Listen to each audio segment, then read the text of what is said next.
People rely on the police to keep them safe. That's the problem. Police only arrive after the crime has taken place. That's like trapping the fox as he's coming out of the hen house. If a man really wants to protect what's his, he has to do it for himself.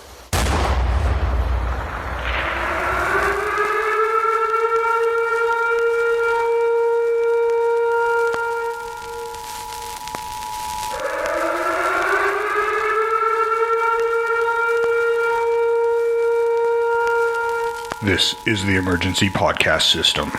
This is not a test. Movies are bombing all over the country. They are posing as movies you already know. They may already be in your theaters, your neighbor's home, or even your own. Do not panic. Specialists have been dispatched. They will help you identify these pretenders and defend you against this invasion of the remake. Please stand by for further instructions. Welcome to the Invasion of the Remake podcast, where we have your deepest wishes fulfilled. No? No, pushing it, Jay. Pushing it? Yeah, pushing it a little bit. The title of this is a bit of a non sequitur, to be honest with you. Yeah, I tried. Yeah. I'm not sure the title is actually accurate for either of these movies. Well, I mean, that was the name of Brian Garfield's novel. So it was, yeah. We're talking about Death Wish today. Death Wish, 1974, classic Charles Bronson action thriller? Action drama, I'd say, because there's not a lot of action in there, but there is a lot of drama. Not good drama, but drama. Dramatic thriller. Yeah, dramatic thriller. Let's call it dramatic thriller. And, of course, the 2018 remake starring Bruce Willis and directed by Eli Roth. Yes. And I'll have to give... reluctantly, I really like Eli Roth as, like, a film aficionado. I could listen to him talk about film all day long. He knows his shit. Not too crazy about his movies most of the time, but I think I kind of like this. I mean, not one of these movies are great in my mind. No, I would agree with you 100% okay. on that. Yeah. but I think they're fairly on even keel, and Eli Roth tried to give the character of Kersey a little more depth. He fixed some of the holes from the original.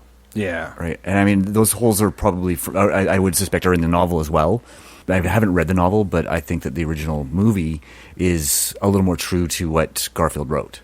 A little. There's some controversy about the way that the movie kind of glorified vigilantism versus the novel, which indicated that it was not a good thing. Right? Yeah. And I disagree with that to a certain extent, but we'll get into that. Yeah, we'll definitely get into that. You know, I've always kind of treated Death Wish as something that is actually more in the horror genre than the action genre, if that makes any sense, because he's essentially a slasher, but he's killing bad guys. So suddenly it changes, you know, instead of having a machete, he's got a gun. I mean, he's literally stalking people to kill them. Well, he's baiting them. I don't know if he's stalking them. He's definitely baiting them. He's definitely baiting them, yes. And I've seen documentaries use Death Wish, and these are horror documentaries using Death Wish in some of their clips, and I'm like, okay, I kind of see it. And, I mean, the original one also takes a lot from that vigilante justice, that Old West type of feel, and they even use that metaphor. Yeah, they reference it. And I mean, Charles Bronson comes from those type of movies as well. He did a lot of spaghetti westerns and even earlier westerns before he went into the Italian cinema. Yes, yeah, he's very experienced in that. We'll get to talk about that next week. Yes, we do. Yeah, no, I mean, I'll be honest with you, I've never been a fan of Bronson. I find him to be a very rigid actor, and I would even question the acting part of it. It is funny to me as well, because growing up, you know, the tough guys was John Wayne from the westerns and Clint Eastwood. I mean, from that era particularly. I mean, it's a little before my time, but I was very aware of Death Wish. My dad really liked Charles Bronson. I'm like, he just looks like a middle-aged school teacher. Yeah. He doesn't. But, I mean, initially this movie was going to, if it'd gone with the original director, would have starred Jack Lemmon. So, as an everyman. But the novel describes him more as an everyman. So, in hindsight, I do get a little of the tough guy vibe. I mean, he's got that penetrating Old West stare that guys in the sun had Yeah, that squint. He does to a certain extent. It was really hard to buy him as an architect. I think he did. Hey, it was supposed to be an accountant. Yeah. Well, and they changed it again in the remake too. Yeah. Him being an architect was a device to get him to Arizona and set up some of the story as it comes back and how he gets the gun that he uses as And the inspiration. Absolutely. So I see how they did that and why they did it. It worked. It actually works fairly well. He's just so hard to buy as Meek, but he did a pretty decent job. And yeah, and I think that tough guy reputation had already been established prior to Death Wish, although Death Wish is certainly his breakout movie as a lead actor. Yeah. But which is ironic that he'd been doing it for so long. Well, yeah, Chadow's Land and Mechanic, which we've talked about. Yes, we have. Thinking of somebody like Jack Lemmon in that role, it's hard to see, but I think I probably would have enjoyed it more, though. I was reading Charles Bronson was initially considered for Die Hard. I mean, he would have been in his 60s by then, but it's ironic that Bruce Willis wound up with that role and with then that remaking role and remaking this movie. Yeah. There's an irony there. Yeah, I like it. I like it. Yeah, no, I genuinely do like it. Yeah, and that's the thing is I mean, Bronson was already reasonably old at this point. He was in his 50s when he made this movie. I mean, Bruce is in his 60s, but yeah, exactly. Bruce, he's starting to look a little grandfathery to me. Yeah, and he was really hard to buy as the pacifist guy. Right, just because he looks tough. Well, I mean, and we have this preconception from the Die Hard movies as well. I think he manages to deliver a little more pathos in the role. Just he has more range, I think, than Charles Bronson. Yeah, does. I mean, he's a more capable actor for sure. Yeah. Right? I would have liked to see somebody maybe a little less associated with the action roles. Maybe they should have paid him or something to make him look less action guy, right? Because the shaved head definitely kind of adds to that action guy. He's been bald for a while, so I just don't think he can grow it anymore. No, but at least not up top. So, yeah, but they could have wigged him up like they did in Death Sure. Becomes Her, right? Yeah. They could have made him look more meek. Well, yeah, and I mean, he's soften in him his up a little 60s. He looks more like Elizabeth Shue's dad rather than... Right. But if they'd have put a good wig on him, and like, I mean, Connery's had done it for years, right? Mm-hmm. It just would have softened him up just a little bit and made his transition a lot more impactful. Right? And the other problem too is having a big name action actor like Bruce Willis in that role.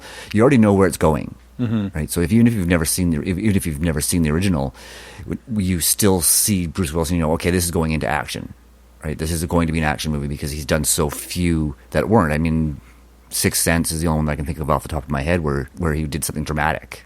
Yeah, I mean, he's done dramas and he's done like comedies and action comedies. We've seen like with Red and Hudson Hawk. Yeah. Although he always get that weird look on his face when he does comedies. Yeah, kind of like Robert De Niro in our last comparison episode, because he has that look when he's doing comedies too. Yeah, exactly. There's just a certain look, like, I don't know, you sucking on a sour. Did somebody stick something up your butt? That like person of the lips, like, Yeah, I don't know what it is. Uncomfortable. Yeah. Yeah, that's one of his looks. He does it a lot. Even actually, he does it in this movie at one point. Oh yeah, he did wind up doing it in I don't know. It's his way of doing lightening up a scene. I'm not sure. It's a weird look. It is a weird look. It's a very distinctive Bruce Willis. It's probably a holdover from Moonlighting, but I didn't really watch a lot of Moonlighting. Yeah, but yeah, I think it's like one of this trademark look. I don't know what it is, but. I enjoyed watching both of them. I don't think I've seen Death Wish since I was a kid. You know what? I'd never seen either one of them. So, I mean, it's kind of nice going in clean because you don't have those preconceptions. And I'll talk to some of my friends and customers at work, and they'll be like, oh, yeah, that remake sucked. And we always talk about nostalgia clouding people's judgment about films. So I got to go in clean. I mean, I had no preconceptions of Charles Bronson as a tough guy because I didn't really watch Charles Bronson movies as a kid. In fact, I didn't really start watching Charles Bronson until we started doing this podcast, really, when Magnificent Seven. Yeah. And then eventually The Mechanic. So I've actually seen more Charles Bronson movies in the last 3 or 4 years than I probably did in my entire life. Yeah, back when in the video stores, I went through a brief Charles Bronson phase where I watched some of the stuff that he was well known for, like Shadow's Land and most of the Death Wish movies. I'd already seen the first one, so I watched some of the sequels, which get progressively worse. I did wind up watching Death Wish 2 after I finished the first Death Wish, just like, let's see what the next one's like. Oh, it's pretty much the first one. Yeah. The first thing I could think about, and Liam Neeson was considered for the remake at one point, I'm like, well, he's already got 3 of these. Yes. He's a man with a certain set of skills, and shit keeps happening to him, and he keeps doing the same revenge plot. That's kind of what this is. I mean, it's a little different. Instead of people getting that he loves being taken, they're just straight up murdered. Yes. I mean, by the second one, it's like, okay, well, his daughter who went comatose and psycho in the first one gets impaled, and just to add insult to injury, his maid.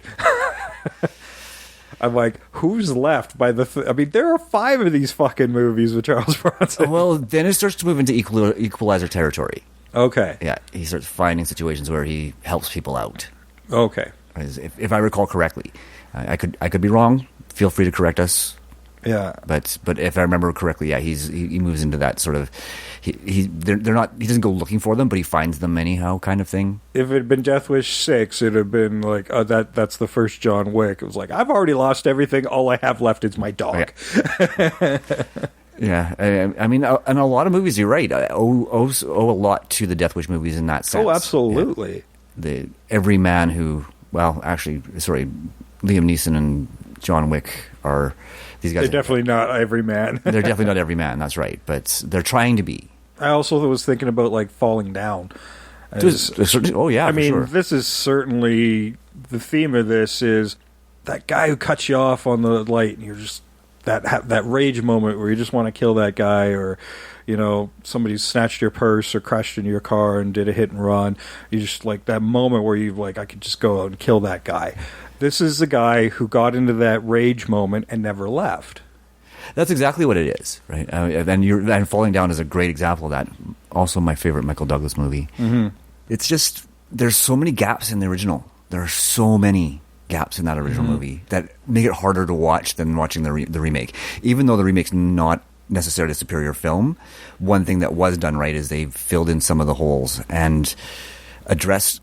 I personally enjoyed the fact that he never really did get the guys that in his family in the original. Yeah, but at the same time, when I finished that, I didn't have any real sense of closure per se. Exactly. But, I mean, how do you find these anonymous guys? You weren't there. You didn't have like home security. And they didn't set up an evidence thing. So, it does make a certain kind of sense. He's just out there randomly trying to get revenge and doesn't even know if he's going to find those guys or not. I don't know. It's just a case of blaming something that's happening in the city of New York. Well, and that's as a whole. And that's where I would get back into how this movie, they say it glorified vigilantism, and if it weren't for that final moment at the end of the movie, I don't think it would have, because it been considered a glorification of it, because I think if Bronson had been a better actor, I think it would have carried through a little bit better as well, I think that he's crazy. He's gone nuts. He doesn't care if he gets the guys that harmed his family. He just wants to relieve some of that pressure and some of that anger. Yeah, there's so much boiling inside of him, and even after losing his wife and his daughter is in the hospital, just disconnected, he gets mugged himself, and it's just enough. Like, he's being victimized, and the whole city is really. It's just being run rampant. I mean, in '74, New York was the most violent city in America, which is why they switched it to Chicago in the remake, because New York wasn't anymore. Yes, and that made sense. That was a logical change. Yeah, it also works quite nicely with the original, where it's finally he leaves town and he goes to Chicago. Yeah, I liked that actually. I'm like, oh, how about that? He ends up in Chicago. Yeah, right. And then you watch the remake, and they're in Chicago. They're in Chicago. Almost like a sequel. And when he leaves town, that end scene is in New York. Yeah. No, it all ties together so well, and I'm sure that was part of the thing as well. Let's take it to Chicago. The original movie ended there anyhow, so and when they were developing the movie in 2016, 2017, Chicago was the most violent city in America. Yeah, no, and it makes sense. Like, and the radio reports were really good at sort of communicating that to you. Yeah, I actually appreciate the way Eli Roth set that up. Actually, yeah, he did a good job of setting up a lot of things. Going back to Bronson and his sort of transition and how sort of he started doing this to relieve some of that pressure, right? There are some great scenes there where they showed his change in demeanor, right? Where he was happy after that first, after his first kill. Well, I mean, he had that makeshift blackjack, the quarters in the sock, right? Which was very funny, actually. It was funny, he winds up successfully fighting off this mugger by clocking him with this makeshift blackjack, and then he's swinging around the apartment kind of all jazzed. Initially, he's kind of like, he's still shaken by the moment, but as he's kind of empowered by it as well. It's like, okay, I'm not helpless, and there's this successful thing, and he's flinging it around, and he accidentally hits something in his apartment, and the whole thing shatters. Yes. Crap. Yeah. No, and that was actually very amusing. It was a nice moment of levity. It was. In the middle of which is essentially a very dark film all the way through. Yeah, absolutely. You know what? Let's take a look at the trailer for the original 1974 Death Wish. Enjoy a typical afternoon in New York City. Who is it? Groceries, man.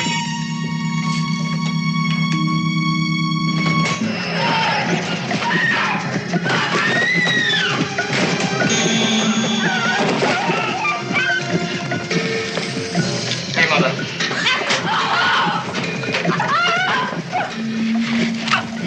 My name is Paul Kersey. How's my wife? I'm sorry. She died a few minutes ago, Mr. Kersey. Any chance of catching these men? There's a chance, sure. Just a chance. I'd be less than honest if I gave you more hope, Mr. Kersey. This is Paul Kersey.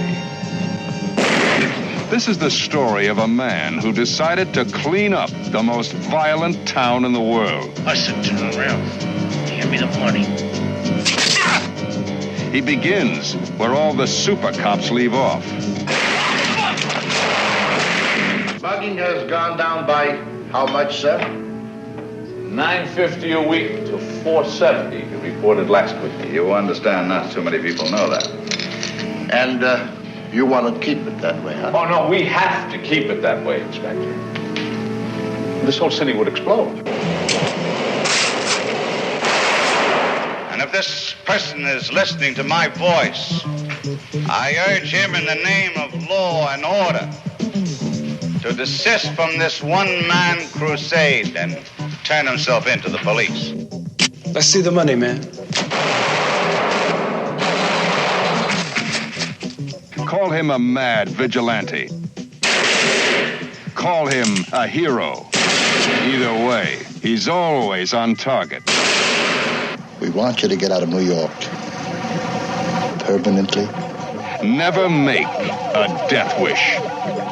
Because a death wish always comes true. And you get to love it.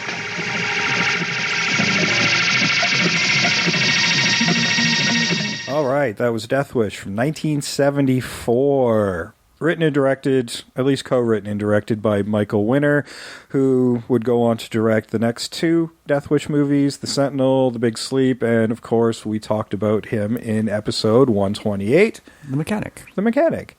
Based on the novel by Brian Garfield, the screenplay was written by Wendell Mays, and we've talked about him before as well in episode 69. Poseidon Adventure, absolutely. And there's an uncredited writing credit to Gerald Wilson as well. The movie was budgeted at $3 million and went on to gross $22 million. So quite successful for its low-budget kind of action fare. And it was, I think, put out by Dino De Laurentiis, who had picked it up in Turnaround. This movie was only made 2 years after the novel, but it did wind up going in turnaround when I think United Artists was having some trouble getting it off the ground. So went in and turned around. Dino De Laurentiis picked it up and then eventually sold it to the Cannon Group, who milks things to death. Yes. Of course, starring Charles Bronson, we talked about him again in episode 128, Mechanic, and episode 105, Magnificent Seven. Also starring Hope Lang as Joanna Kersey, and she's from Blue Velvet, and most of our audience, being horror watchers, would recognize her from Nightmare on Elm Street Part 2. Vincent Gardenia was Frank Ochoa, the detective in this movie. We've actually mentioned him before in episode 55. Little Shop of Horrors. Oh, Sam, you make me so proud of you doing your homework. I did. Stephen Keats plays Jack Toby. He's in movies like Silent Rage and Black Sunday. William Redfield is also in this movie, and we talked about him in episode 54. One Flew Over the Cuckoo's Nest. Yeah, we actually remade One Flew Over the Cuckoo's Nest. And yeah, never. That episode goes cuckoo itself. Yes, yeah, it really does. So go check that out. And he's also in another movie I would like to do at some point called Fantastic Voyage. It's great. Stuart Margolin. Most people would recognize him from The Rockford Files. Stephen Elliott is the police commissioner in this. He's in Arthur's 1 and 2 and Beverly Hills Cop. I mentioned that because I do want to tackle Arthur at some point as well. Kathleen Tolan, Jack Wallace, Fred J. Scully, all in this movie. There's some notable cameos in here as well. One in particular was in two other episodes we've done. Episode 101, The Fly, and episode 113, Transylvania 65000. His name is... Jeff Goldblum in his very first screen appearance. Absolutely. I thought that was pretty cool. He's, not so cool because he winds up being one of the freaks at the beginning of the movie. Freak number one, and you see his bare ass, which was not at all appealing. And I have to say that scene is incredibly graphic for its time, and I was really uncomfortable watching it. Mm-hmm. Right, certainly a lot more than I was in the remake. I mean, I think I've seen more graphic rape scenes on film, but in 1974, that would have been pretty shocking the way they handled that, and it's even considering how much we love Jeff Goldblum these days, it's that much more unsettling. Yeah, and I think that's part of why it was so unsettling because we don't want to see him that way. No, he typically plays a nice guy. I mean, even in The Fly, he's a nice guy who goes bad, but yeah, it was just incredibly uncomfortable. It was, yeah, which is what that scene it achieved its goal for sure. Absolutely. Christopher Guest, also in this movie. Oh, I missed that one. Yeah. He plays a patrolman, Patrolman Riley, fairly late in the movie. He does get lines, and of course, this is Spinal Tap. Come on, it's Christopher Guest. And lots of voice work. And Olympia Dukakis is also in this as well, and she's been in some big stuff. Moonstruck and Steel Magnolias. Yeah. And she gets some dialogue in this as well. She plays. She's in one of the bullpen scenes and delivers an update. Yeah, if you actually go through the IMDb of most of the Death Wishes, at least the first three, there's these are the start of career type movies, and you'll see other people that you will totally recognize in some minor roles. It's well, they'll have to start somewhere, right? That's right, and it's kind of cool to see that the birth of a career in some of these places. Yeah, just like we did with Chud, we saw John Goodman in his early career. Yeah, we get a few of those. Yeah, so Death Wish is kind of a little minor gold mine of these type of appearances. I mean, Olivia Dukakis, I think, was well established at this point, but Christopher Guest and Jeff Goldblum were making their debuts, just starting out. You forget how far back Jeff Goldblum's career goes, Mm-hmm. right? Like 1974. I mean, he was probably only in his like late teens, early 20s when he started there. But again, he's so distinctive. As soon as I saw him, I'm like, hey, that's Jeff Goldblum. Mm-hmm. Yeah, I don't think I've ever seen him that young. So no, it was quite interesting to see how far they stretch back. But you watch that performance, the brief amount of time he gets on screen, and you can see why his career's gone so well. Yeah, right? Because he's just he brings something to every performance. Yeah, right? And he still had that unique smarminess that only Jeff Goldblum can deliver.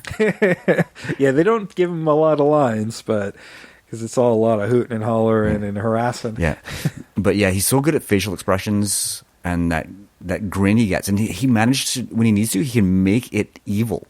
right? And this character was evil. He was somebody who had no moral compunctions whatsoever.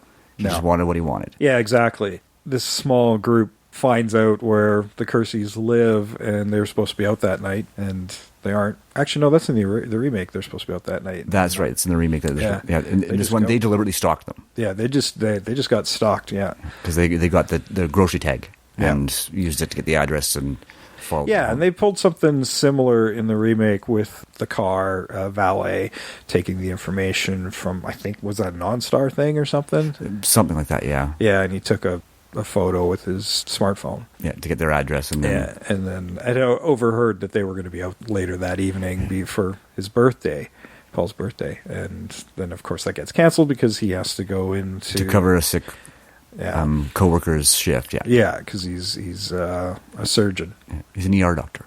ER doctor, yeah. Yeah, so, which plays well later on in the film. Yeah, well, that's actually a good role switch because he can really see the impact that this violence in the city is happening on regular people, not just because he's already gone through his own trauma, but especially when that kid comes in and's been shot in the leg as an example.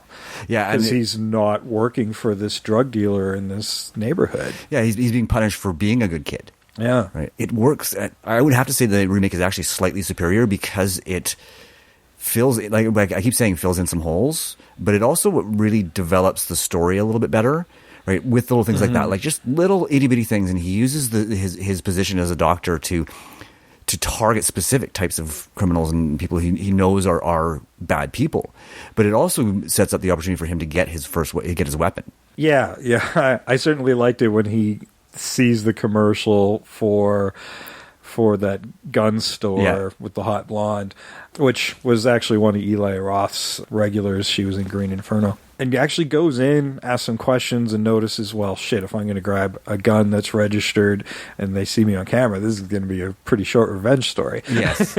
So he backs off, but luckily a wounded gang member comes in and a gun falls off him when he's being brought into ER, and he hides it and takes that gun. Yeah.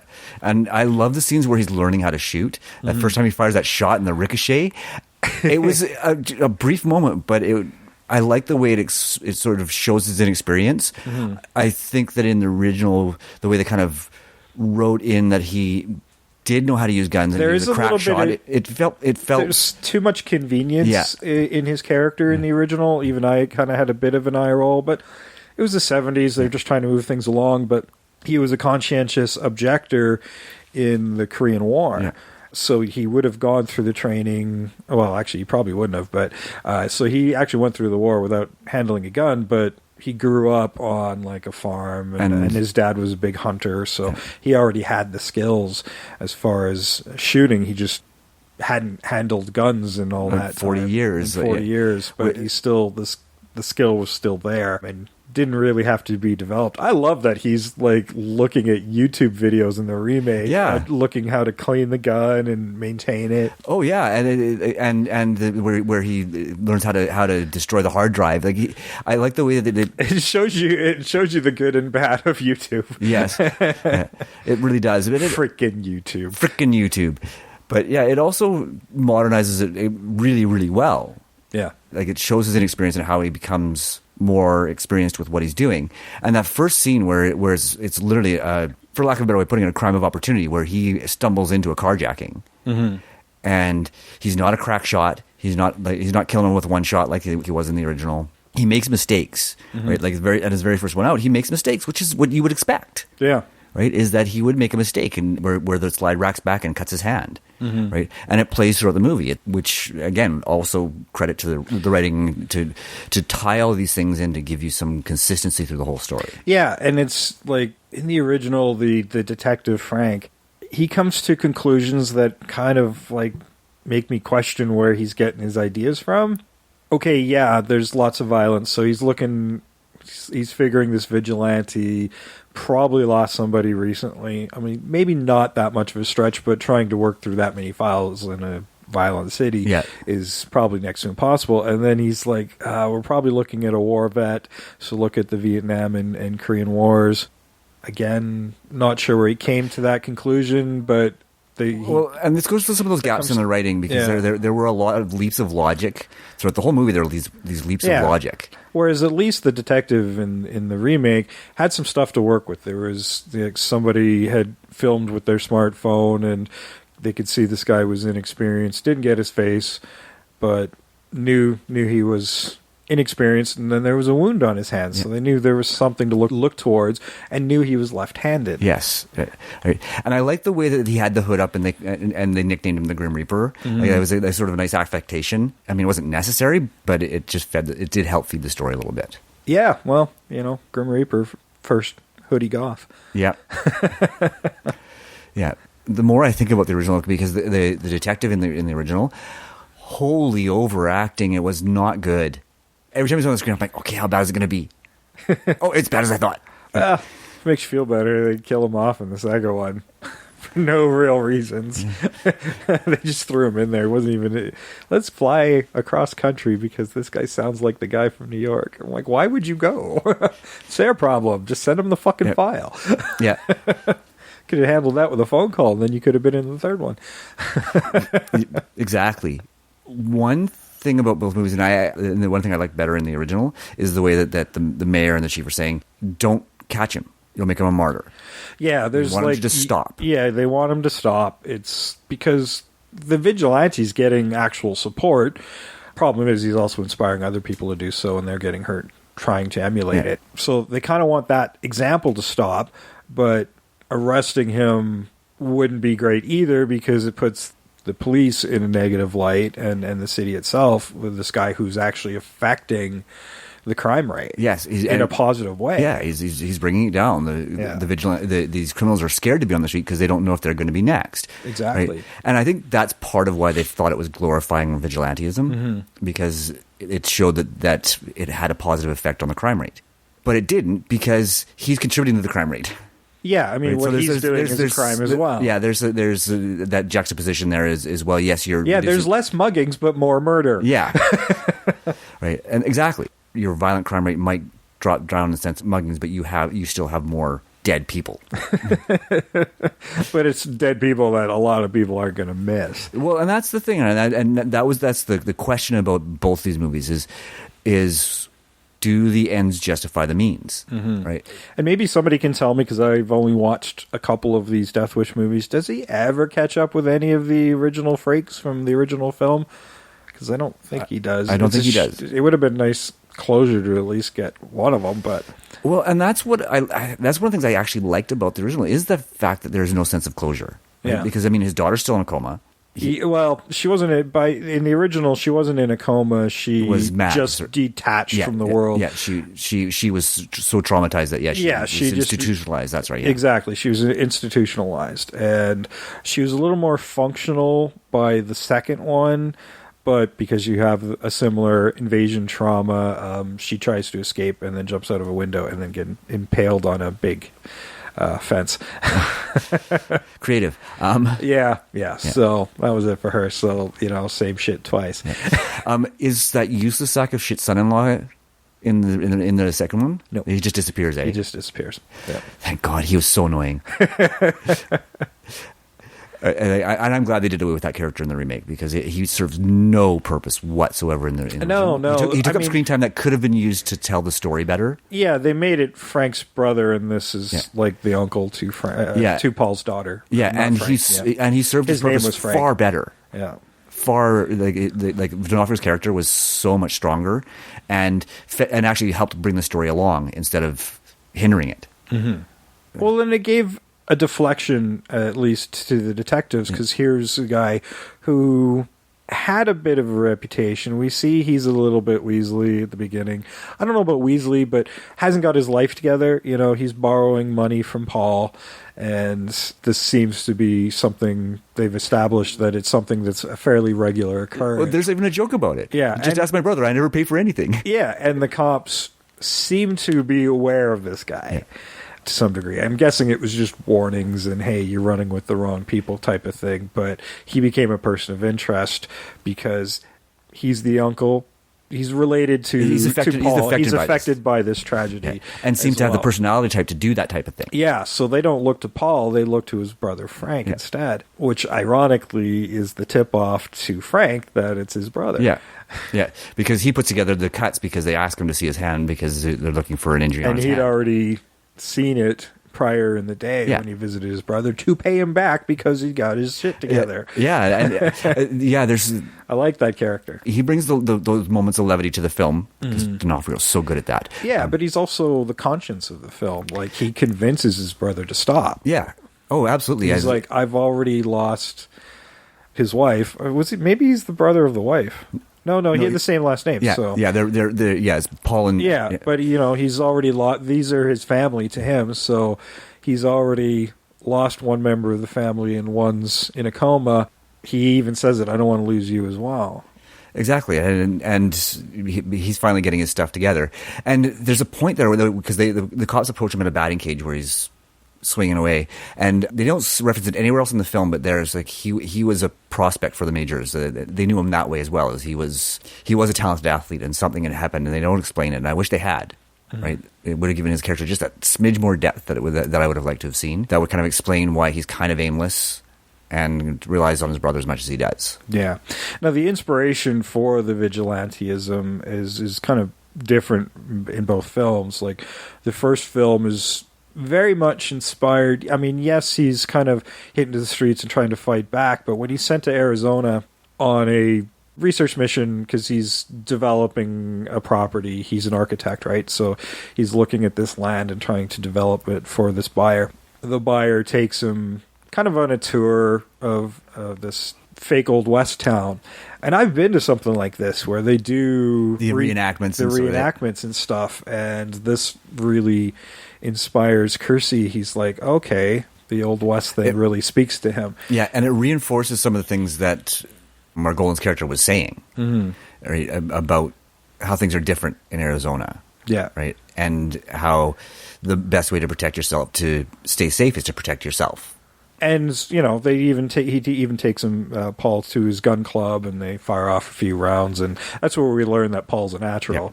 Yeah. He's really actually good at this, and the development guy, he gifts a gun to Paul to thank him for seeing his vision and making it a reality kind of thing. And that part of the story was actually really well done. I actually enjoyed that quite a bit because it does, again, it shows his progression moving towards what he's about to do. Mm-hmm. But for such a short movie, a lot of that time is consumed by all this setup. Yeah, there's a lot of setup, and I think that's okay because you get to see that slow climb towards where he winds up being before he starts stalking the streets. Yes. And it does, and it works to good effect. There was something that Val said when we were watching it, and for the life of me, I cannot remember whereabouts it was, but there was, when he goes to Tucson, she was really mad because there was some stuff happening in New York that just kind of disappeared. They never talked about it again, never referenced it, and for the life of me, I cannot remember what it was that bugged her so much, but she was mad. Sounds like Val. Yeah. She's like, what happened to this? What happened to this? What happened to this? And that's there's a lot of what happened to this this movie in the original movie. There is a lot of like, okay, here's your motivation. Now let's sweep it of the way. We need to get it out of the way so we can get to him going to killing muggers. Yeah, and it does. It just kind of pushes it aside. Yeah, there's a lot of stuff that just kind of it's like, okay, well, we need to get his daughter out of here and keep him from having to keep going back to the hospital over and over and over again. So she gets sent to the nuns and where they can take care of her so he can focus on what he's doing on the streets. It is a little bit frustrating because there's all these loose ends that never get tied off in the original. And Roth's version does a great job tying off all the loose ends. Yeah, I think he does. Now, his motivation's quite different in the... I don't know, I wouldn't say quite different, but it is definitely different. His inspiration is different. I can't even remember what his inspiration was now that I'm thinking about it. His inspiration was when he gets that one moment where he stands up and to help that lady of the night or whatever she was, who was getting roughed up by the two toughs, and he stands up to them. And he gets his ass kicked. And he gets roughed up. Yeah. And then he sees the video or the commercial for the guns after that. And that's what I thought. I was like, was it just the commercial? Yeah. No, it was a combination of the two things. It was getting roughed up and then because he tried to do something and was unsuccessful Yeah. in doing it, and realized that he needed an equalizer. yes, all right, because he had this realization that he doesn't want to be the person who ignores the problems anymore, right? And then the gun commercial motivates him to go to the gun store, and then he has that realization as well. This isn't going to work because I'll have a registered gun. They've got me on camera. Most of the muggers on the original film are they all have like these tiny little switchblades. Yeah. Like, oh, that's a little uneven. But it's also indicative of the time because guns It were is. really hard. The illegal gun market wasn't the same as it is now. No, it does make sense there'd be more guns in the modern film Yeah. for sure. Yeah, and there certainly are. There definitely are. Right. Yeah, you got that ending where it was very much that True Grit. Like, there's a guy, he's going to kill him, but he's in a prone position. He's like, yeah, put it in your hand, like pick up the gun. Yeah. It's But he succumbs to his own wounds before he gets to shoot him. yes. The motivation is similar, right? It's a part of the healing process, trying to bring an end to the crime that's affected his family. We tried to see the grief in the original, but it's fairly short. I think Bruce Willis delivers that better. Well, and there's these scenes that were added with the therapist, which helps move the story along in terms of his progression and how what he's doing is affecting him in a positive way. Yeah. The therapist at some point says, "Hey, you're looking better. You seem happier." Yeah. He's like, "Yeah, I am. Well, keep doing what you're doing," Yeah. which is kind of funny because he's out there murdering muggers. And he's like, "Okay, yeah, I will." Yeah, but in the remake, there's a lot fewer randoms. The first one is one of those things where he sees a crime being committed and steps in. Actually, the first one was where he gets beat up, and then the one with the carjacking. And again, I love the fact that he wasn't a crack shot and that he makes mistakes and he gets caught on film. Yeah. Right? Which would make sense in our day and age is somebody hears shots. A lot more CCTV, Yeah. a lot more people with camera phones. And and there's a great line there where she says, "Oh, I uploaded that to social media hours ago." yeah, the cop asks, "No, don't do it." And it's like, oh, it's already up there. Yeah. It's gone viral. Yeah, too late. Yeah, you need to be more on top of it. But again, it just helps set up the story, and it makes the detective's progression through the story more feasible and realistic. Right? He's got clues that have been left. Right? In the original, there are clues. There's the grocery bag that gets left behind on the train is sort of their first real clue. Yeah. And they tie that together really well in the original. Yeah, because it tracks back to the grocery store that was at the beginning of the movie. Yeah, that we see the wife, and that's how the thugs found the place in the first place, was off of the delivery receipt. That's right. So it ties back very nicely. Yeah. Right. And it's one of the things that I thought was really well done is given the investigative techniques of 1974 versus 2018. Yeah. Right. Those are the types of clues that they would need. Yeah. And then after Detective Frank gets the dictate, just scare him off, and he's making these random phone calls and say, "Hey, the police are on to you. You need to let this go." Yeah, no, and I liked that part of it. Yeah. I enjoyed it because things start to make a little more sense by that point. And I did because even I was like watching the movie, I was like, oh, he left his groceries behind. Are they going to pick up on that? Because, you get frustrated with some of the holes in the film, and then yes, they picked up on that. Good. Yeah, because that's really the only tie they have to Paul is that grocery bag. Yeah, and that ties it back to a neighborhood, and that narrows down the search, and they can go, hey, okay, who are the victims of crime in this neighborhood? And they're able to piece it together, because you would figure somebody who would do this would probably be a victim of some sort of tragedy, because they're only going after the bad guys. Yeah. And it's a very specific type of criminal as well. But they never have enough evidence to make an arrest. No. Right? It's just enough to sort of, this is the guy we want to look at. They're monitoring him, but he still manages before gun registration or whatever, so they can't even track the bullets. Well, they know what type of gun it is. Yeah, they do. Yeah, but really, they only finally get him when they find him shot. Yeah, at a botched stalking. Yeah, right, or baiting where he just things don't go right and he gets shot. He ends up getting shot. Yeah, right? And in the remake he gets shot as well, but it's handled differently. Right, where it kind of ends where it begins. Yeah, because the original home invasion guys that did this crime Frank's slowly tracking them down through some evidence he's not sharing with the police. Yes. Where they'd be finding one of his rings. Initially, what sparks it all off was that thug that gets brought in that has his watch. Yes. On around his wrist, and it's the valet. Yes, and then he starts making the connections. Yeah, and then he starts making the connections and then systematically taking them down. Yeah, some of it goes well, some of it doesn't, but traps are set to take Frank out, and they're fairly clever ones. Yes.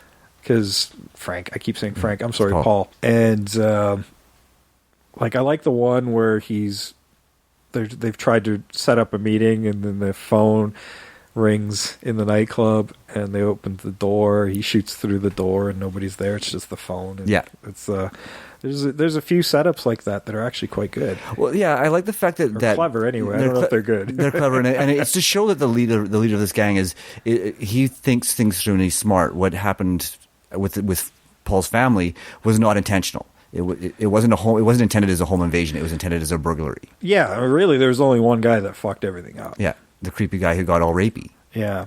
All right. Well, we've set that up a lot, so let's run the trailer for the 2018.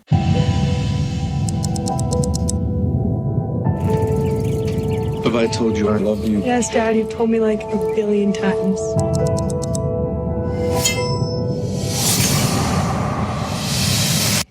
Honey? Can you please come down here?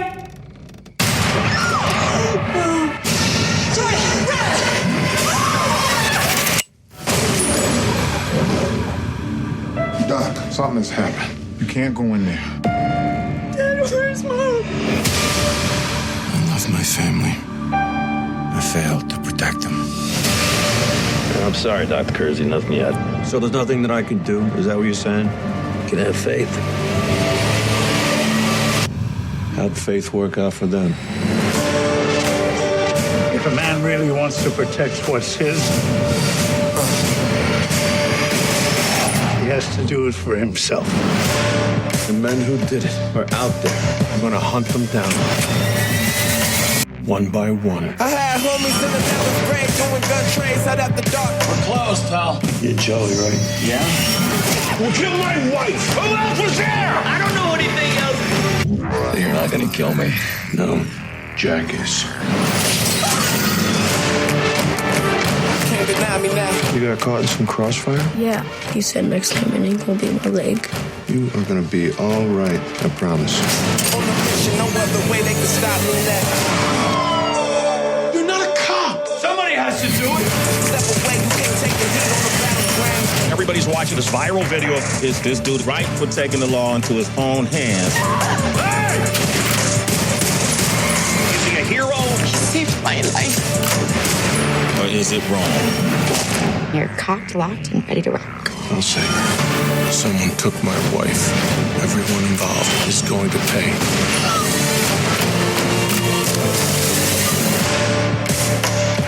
You look much better getting out socializing.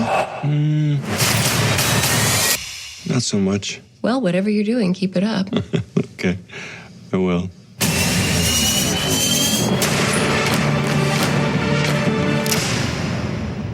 All right, Death Wish 2018, directed by Eli Roth, most notable for his horror films. I mean, yeah, he's Cabin Fever. Yeah, he's really the sort of father of the torture porn stuff, right? Yeah. And there is definitely some torture stuff in this one as well. Just about one scene, but it was cringy. He didn't coin it, but torture porn was coined because of things like Hostel. And then I saw in reference to this movie the use of the words revenge porn. like it's a new thing. It's not. It's not. No. This movie's screenplay was by Joe Carnahan, who wrote the A-Team film Smoking Aces, and will be writing the screenplay for Bad Boys for Life in 2020. Yeah. This movie's budget was $30 million. That was almost all Bruce Willis' salary. I'm sure. The gross was 34 million, roughly 34 million in the U.S. and about 48.5 worldwide. So another Bruce Willis bomb. Yeah, it didn't do so well, but yes, of course, starring Bruce Willis as Paul Kersey, Vincent D'Onofrio. We've talked about him before in episode 105, which was Magnificent Seven. We already talked about that because another nice tie-in there, isn't there? Exactly. And wasn't he in Strange Days as well? No, that was what's his nuts? Oh, I can't remember his name now. I know who you're thinking of, but yeah, no, he. I got something written down here but I'm like, it's over his name, and I'm like, I don't think he was he? No, the only connection I found was Magnificent Seven. Okay, well, check out episode 119 anyway. Strange Days was awesome. Yes, it was. Elizabeth Shue, we've talked about in episode 148, Piranha. Yeah, Piranha remains one of our more popular episodes. She wasn't that good in this movie, was she? No, this. I was while we were watching the trailer. I'm like, I have to mention the fact that Shue phoned in this performance. She doesn't. She like when, especially during the invasion, she was just awful. I'm like, oh, really? Yeah. You're better than this. I know you're better than this. And you want to talk about something popping out of a film? That was definitely one of those moments. Yeah. Camilla Morone was actually a newcomer. I think this is their first feature. And Eli Roth just kind of saw her somewhere and like, oh yeah, you're going to be my daughter, my Jordan here for Paul. Actually, I think she makes a pretty good film debut here. So. She's really solid. Yeah, I think so. I like the fact they went younger, even though the age difference between Shue and Willis is pretty unbelievable. I agree. But yeah, they allowed them to get rid of the annoying son-in-law. Yeah. Dean Norris is the detective in this one. Dean Norris, a lot of people remember him. Most audiences would probably know him now from Breaking Bad, but we talked about him way back in episode 84. Total Recall. And he was in the original, not the remake. That's right. So he's been around for a while, and it was really nice to see. It's very similar to his Breaking Bad role. Yeah, he plays the tough but kind cop. Yeah. Bo Knapp is Knox. He's in Super 8 and No One Lives. We talked about No One Lives briefly in one of our 31 Days of Horror episode. Yeah, we both watched that one. That's right. Kimberly Elise is Dean Norris's partner, Lenore, and you can see her in the remake of The Manchurian Candidate. Someday we'll cover that. Yeah. Len Carrillo was in Spotlight. Jack Kesey, he's one of the thugs named Fish. You've seen him in Deadpool 2. Yes. He's got quite a few credits under his belt. And mostly in supporting roles, but you know what? If you're working, you're working. Yeah, and he's getting decent on-screen roles. So, Ronnie Jean Blevins, I talked about him a little bit in another 31 Days of Horror episode about a movie called Avenged, also aka Savaged. We both watched that one too. Yeah, we both quite love that movie, so thought I'd mention it. Kirby Bliss Blanton was Bethany. She was the gun store owner. Yeah. And she's in another Eli Roth movie called Green Inferno. And I just want to point out there's a nice cameo of Stephen McHattie in here as the chief of detectives. I've mentioned Pontypool several times on the show, as well as Hellmouth, and you can see him in Watchmen as well. And yeah, we mainly just talked about him in the 31 Days of Horror episodes, but Canadian treasure Stephen McHattie. Yes, and I kind of got the feeling that this was filmed in Canada. I didn't check, but a lot of the actors in this have a lot of Canadian credits. Yeah, I think it was probably either Vancouver or Toronto. Yeah. It looked more of a Toronto cast. Yeah, I didn't do my due diligence and follow up to see if it was, but it had that feel. I'll be honest, I didn't either. But even if it wasn't, Chicago's not that far away from Toronto, so fair enough. Yeah. Yeah, but definitely a great representation of Canadian cast in there. Oh, for sure. Yeah. Absolutely. Let's talk about ratings for a second here, because the IMDb rating for the original is a solid 7.0 out of 10. And the Rotten Tomatoes score is fairly even at 65% critic score and a 68 audience score. Those feel about right to me, because there's lots to like about it, but it isn't... doesn't deserve the reverence it gets either, though. Yeah, I think, again, that's nostalgia more than anything else, and people's love for Charles Bronson. I don't think it ages particularly well, but it was always going to be a controversial film to begin with. It was then, it is still now. Yes. Eli Roth had to delay this because of a school shooting, so, something that glorifies vigilantism or gun violence. They were careful. Yeah. And I think it did get buried in its release because of the ongoing gun violence and just in general in the world, and I think sensitivity to it. I think that might be one of the reasons it failed, because it's not a bad film. It's not a great film, but it's not a bad film. Well, let's see. IMDb's not quite as strong as the original one. 6.4 out of 10. Still feels like it's in the pocket. Yeah. Rotten Tomatoes, though. Critics' score was 17%. They're wrong. The audience liked it a lot more at 73%, so the audience actually liked it more than the original. But the critics sure didn't. Well, and I can see why the critics wouldn't have. Even though Roth filled in a lot of the story and made sure there are no loose ends, it certainly glorifies the violence and the vigilantism a lot more than the original. Yeah, there's definitely some of that more grosser horror stuff that you would see in a Eli Roth horror movie, especially when the car falls on that guy's head and when Paul pulls out that jack. Yes. I was like, oh, that's awesome.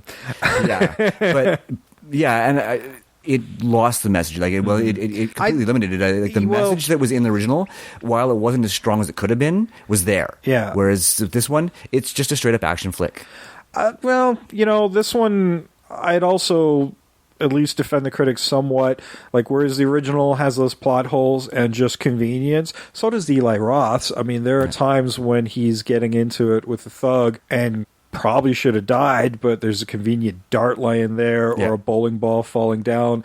It really does feel like Final Destination looking out for him sometimes. And there are a couple, that scene in particular, that really does feel that way. There's just happenstance kind of gets him out of it a couple of times. And it does feel awfully convenient at times. Yeah, but, there's some luck feeding him there, yeah. Yeah, so does the original. It certainly has that convenience sake, just in a different way. It doesn't feel as Final Destination, but... No, and you're right. That's the only spot where where it's really noticeable. Yeah. But it is really noticeable because when the bowling ball fell, especially, I'm like, you got to be fucking kidding me. Yeah. Like, really? Can we just mention a second when he walks into that bar and they're watching bowling and there's this chick with like the tiny skirt and we're just staring at her ass while she's bowling? I'm like, what kind of bowling is this?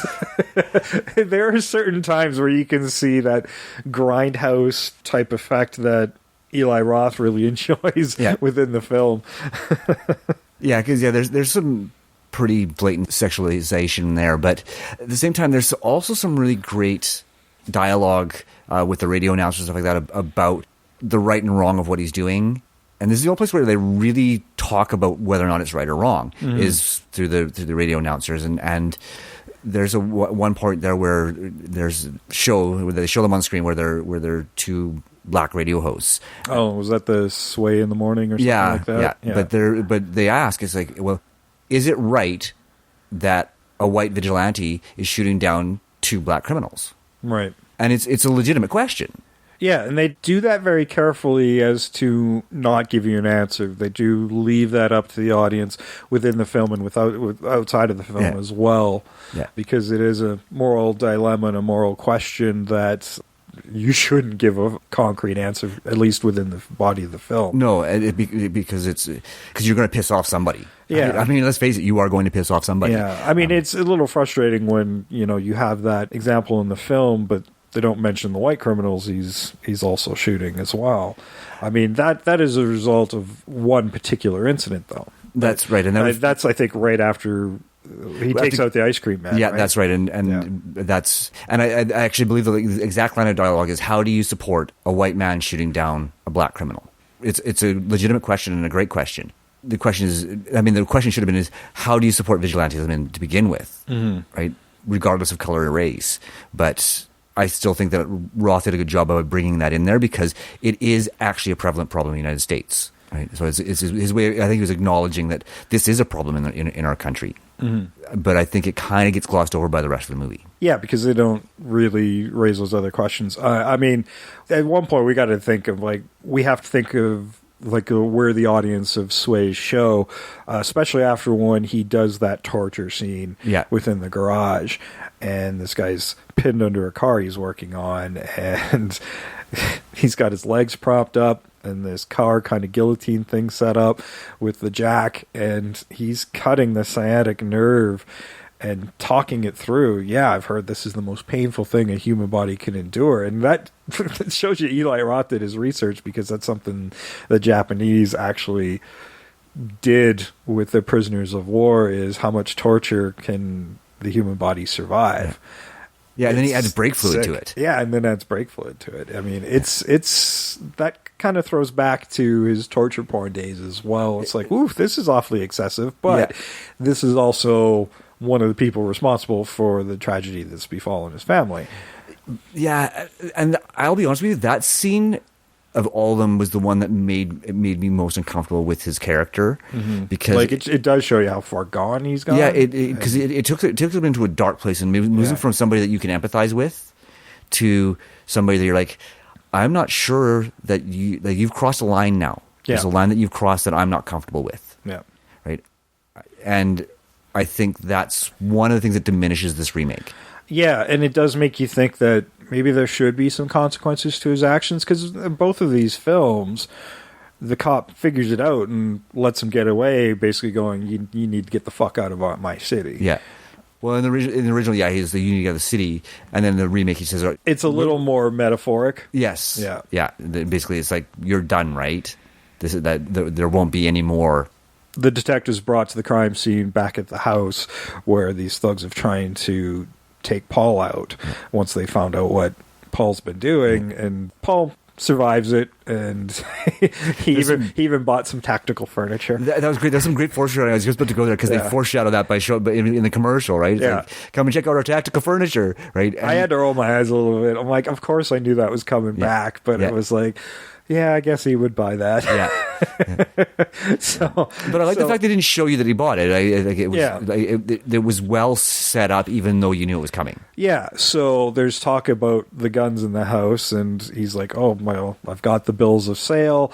Here's where I bought them." And he goes, "What about that other gun?" Yeah. No. He says, "Did you ever get a Glock?" He says, "Oh yeah, I had one of those, but I don't have it anymore." Yeah. Right. It's just a subtle way of saying I'm done. Yeah, right? it is. It's a subtle way of saying he's done, and I've gotten rid of that. Good. That gun should stay gone. Yeah. No, and it was a really subtle way of ending it. Yeah, so everybody knew, and everybody was like, okay, I know you know, and vice versa. Let's just call it a day. You're done. You're not doing this anymore. Yeah, and I do feel like... and it does. It leaves you in a weird place of like, should he be paying for this in some way? Yeah, does he deserve a happy ending? And they did struggle with this in the original film. Like, they had several endings with the Frank detective character at one point.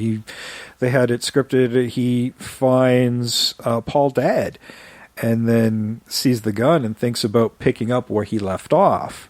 It was just one of many thoughts about how to end this movie. Well, it's a tough ending, again, because, I mean, you empathize more with Paul in the original, at least I did, than I did in the remake. The remake's a great action film, but it's one of the problems I have with most action films, the cliches of the everyman getting away with some pretty violent stuff. Mm-hmm. And they walk away free and clear, and it's never really addressed.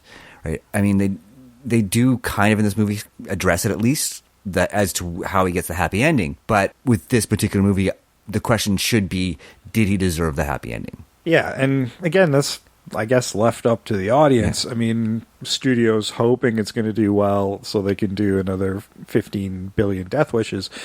Obviously, that's not going to happen. Yeah, clearly. Yeah. Clearly, and if they do, they're going to be recasting that part, I'm sure. Yeah, in another 20, 30 years, they'll try again with somebody else, Yeah, probably. But I don't know. I feel these movies are kind of the same for different reasons, like as far as how I feel about them.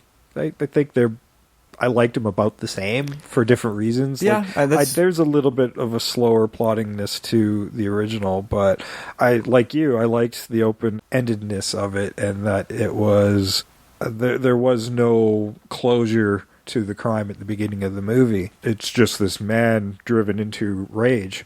And it's still there in the remake. I think, I enjoyed the action sequences a little bit more than the more dramatic beats of the other film. So exactly, they are, given that they're based on the same source material and each other. Well, not on each other because only one's based on the other. But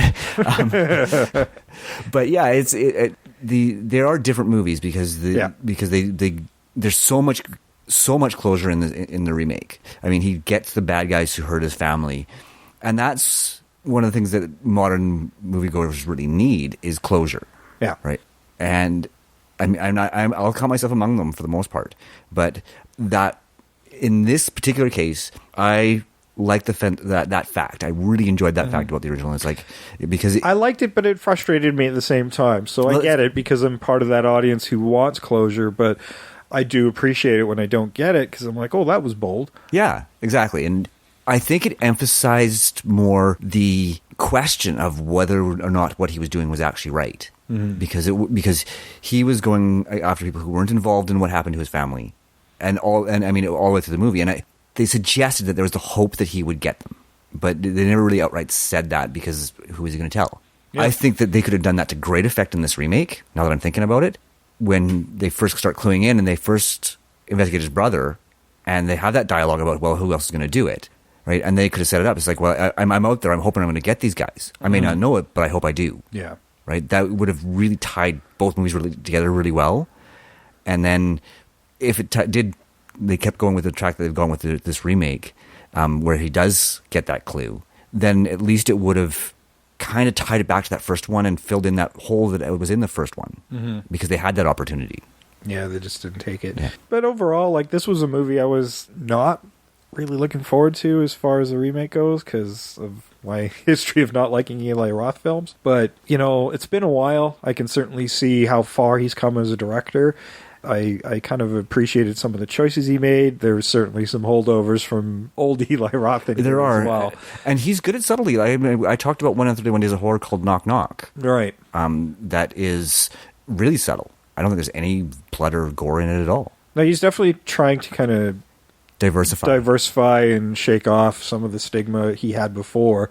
And maybe not really, because he did do Green Inferno, which I haven't seen, so I have no judgment on that one yet. Yeah, but I like I think I like where he's going as a director. I like how he's developing. Yeah. He's got a long way to go to get to that Tarantino level where he's making good films out of bad genres. Yes. Yes. Yeah, but he's getting there. I think he's getting there. Yeah.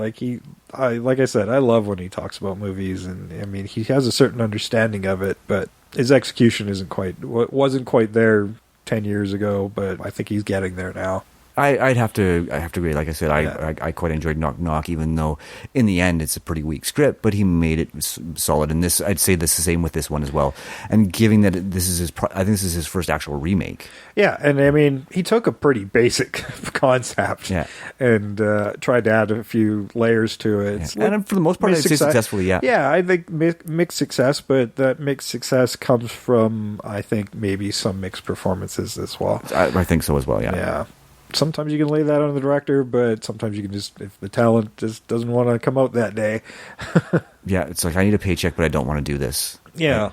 Initially I was like, I'm not sure if Bruce Willis is the right guy for this. I'm still not entirely sure, but I think it worked. When you think of action stars that have hit their middle ages now, he's actually past his middle age. Yeah, and I like the fact that he's still pulling off these types of roles. Yeah, right. His character has changed in the sense that he's now playing the aging hero, which John Wayne did so well as well. Yeah.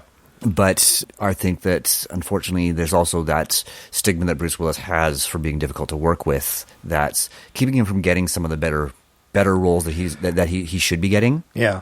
And I don't know what he actually is like on set. I know just this is all stuff I've heard from. Yeah, we've definitely heard those stories over the years from different directors, and I haven't seen anything publicly said from Eli Roth's standpoint, who's very outspoken. Yeah. So maybe it went better on this one. Well, and and a lot of actors go through that phase where they're difficult, right? A lot of them do. It's a sad but true fact. Is sometimes your stardom goes to your head and you start acting like a dick. And it does hurt their career for a little while. Yeah. We've kind of seen that career slump happen with several actors who kind of hit it big for a while and then faded, and then they have to rebuild. But every career has those ups and downs, and it's hard to stay on top. Yeah, no, then they cycle, right? But I think that Bruce still has some good stuff in him. I think that, I can't wait to talk about Glass at some point with somebody.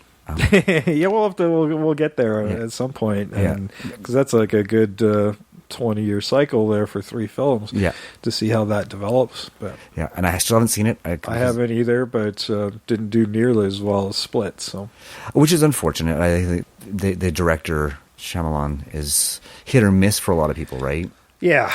He definitely went through his own slump. You can easily say he was actually. Him and Tarantino certainly gave Bruce Willis a career bump. Yes, around the same time. So they certainly did. Yeah, I'd have to agree with you on that one. All right. Any last thoughts about Death Wish? I think that people should give both these movies the credit they're due. Yeah, I think so. I think they're decent. In the end, they're not. It's not high art here. It's not. But you should think while you're watching them, because there is something to think about while you're watching them. There is a message there that I think audiences might struggle with. Yeah. That's not always a bad thing. No, you're going to you need to take away whatever you're going to take away from it. But yeah, just don't go out there and shooting people randomly, because that would be the wrong message. That would, yes. We got one more thought here, though. Last week we teased a new segment that has already been retitled on me, because apparently the V card was a little too icky for Val. Yeah. Sam's wife is known to be a bit outspoken, so I thought, hey, it would be fun to give her own segment and just let her fly for a minute or two about the movies we cover, because she has trouble doing an hour and a half like us. She just wants to watch the movie. Yeah. And she might only have a couple things to say about it. So we're debuting a new segment here called V-Trigger. Sorry, For now. If you got a better title, please let us know in the comments, and we might change the name of the title.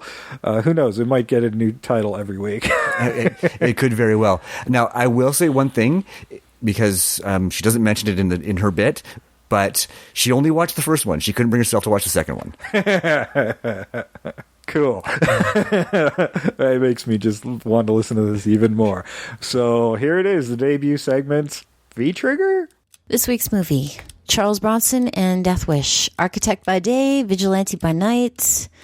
More like just a murderer out on a murder spree. I mean, Charles Bronson was out looking for the 3 dudes that killed his wife.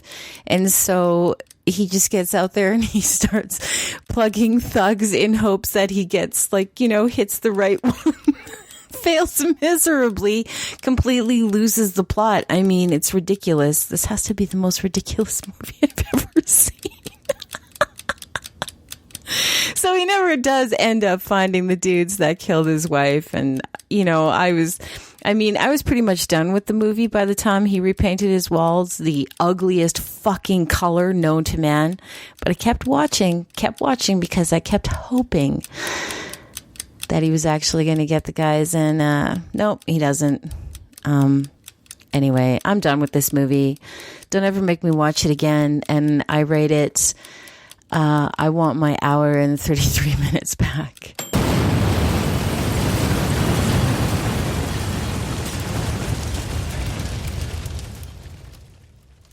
Okay, that was the V-Trigger.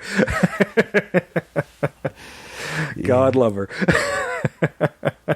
Yeah, I will say that it was fun to... She made me go away while she recorded it. And I showed her how to use the equipment, and then she... That's excellent, because it was a surprise to you as well. Then. But yeah, and then of course when I did have to add some stuff to it, because there's some fun stuff happening there. But but yeah, I'm listening to it, and as soon as I was done, I'm like, that was perfect, thank you.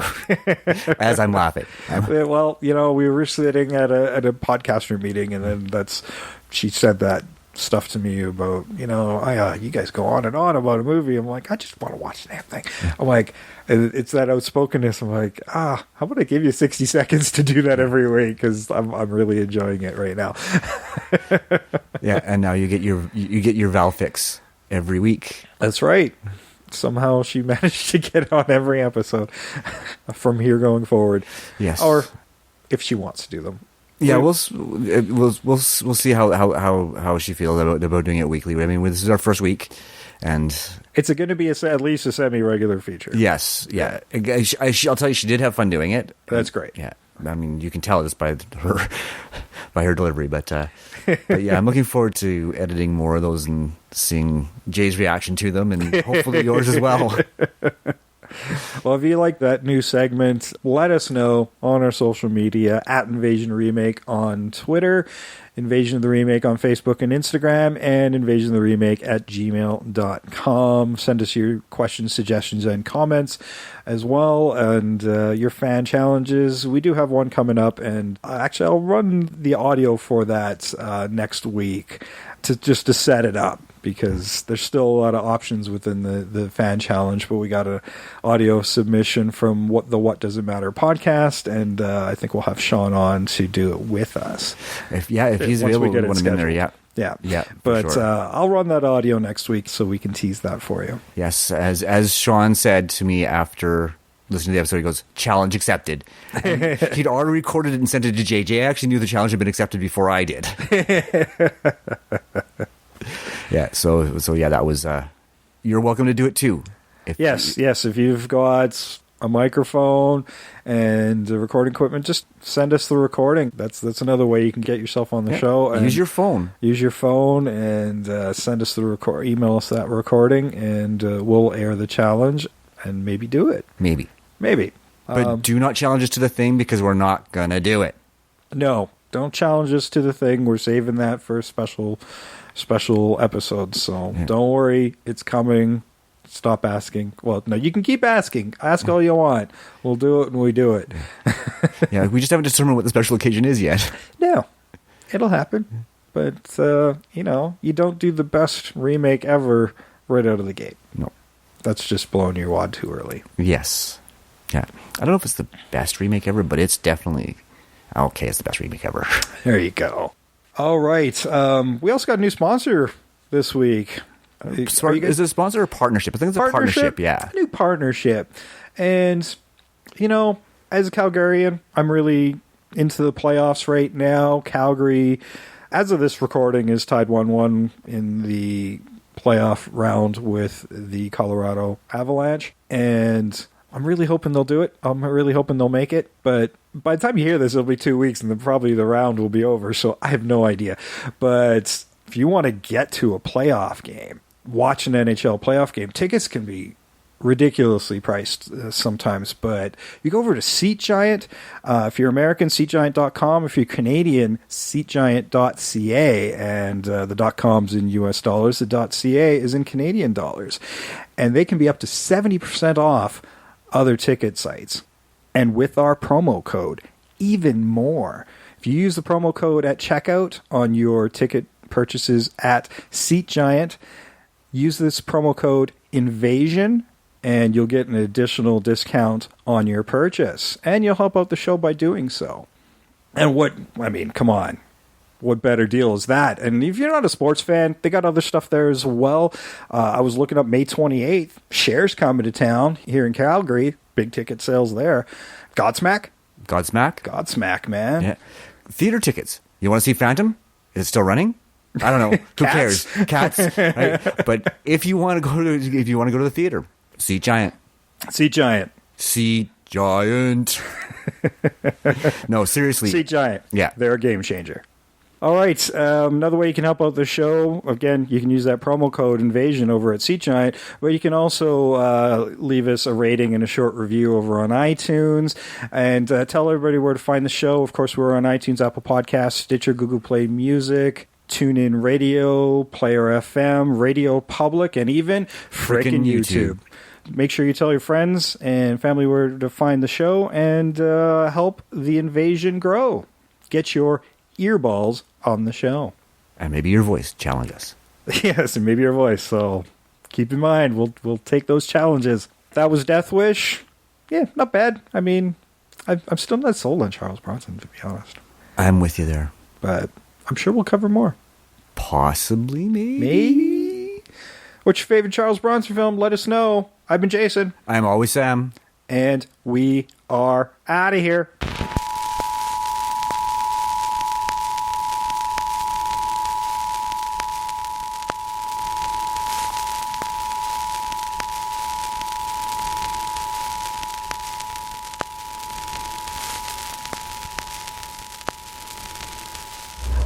So you're saying you got both the cut in your hand that's almost healed and the shot in the shoulder tonight? That's your story?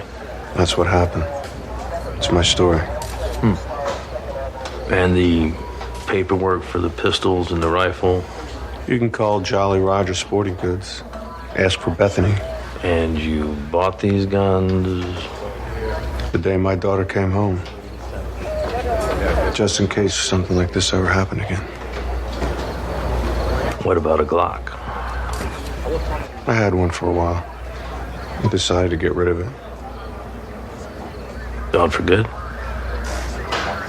Yeah, gone for good. Well, I got everything I need. Seems pretty straightforward. Knox came back because he thought Jordan could ID him, and you defended your family like any man would. Thank you. And Dr. Kersby, stick to saving lives. You're good at it. I will. Thanks for everything.